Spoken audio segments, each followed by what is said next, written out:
আজকে বানাবো পুঁই শাকের পাতার পকোড়া। প্রথমে আমি পুঁই শাকের পাতাগুলো এই কুচি করে কেটে নিয়েছি।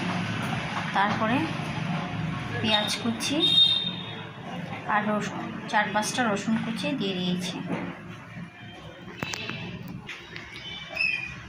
হলুদ গুঁড়ো দিয়ে দিলাম আর পরিমাণ মতো নুন দিয়ে দিলাম। পুঁই শাকের পাতা একটু তিতকুটে ভাবে আছে বলে একটু চিনি দিয়ে দিলাম।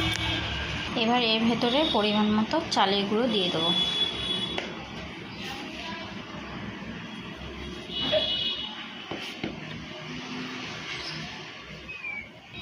এবার এটাকে ভালো করে চটকে মেখে নিতে হবে। যদি প্রয়োজন হয় একটু জল দিয়ে দিতে পারো, সামান্য, যে আমি দিলাম যেরকম, দিয়ে তারপরে মেখে নিতে হবে। এই যে চটকে দেখো তখন মেখে নিয়েছি। এবার এটাকে দেখতে হবে যে দলা পাকানো যায় কিনা।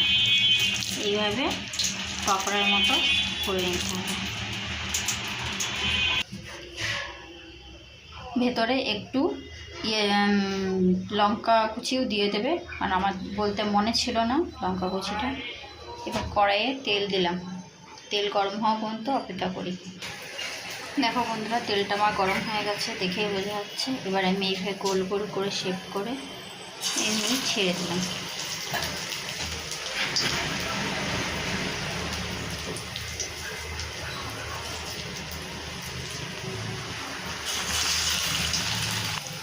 এবার আমি এই বড়াগুলোকে এক এক করে উল্টে দিলাম।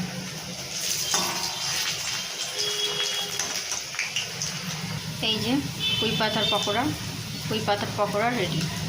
এবার এগুলো এক এক আমি তুলে নেব।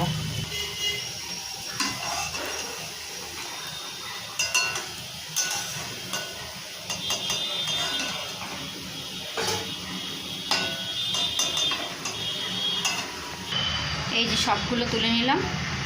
এবার বাকিগুলো আমি ভেজে নিই। এই যে রেডি পুঁই শাকের পাতার পকোড়া।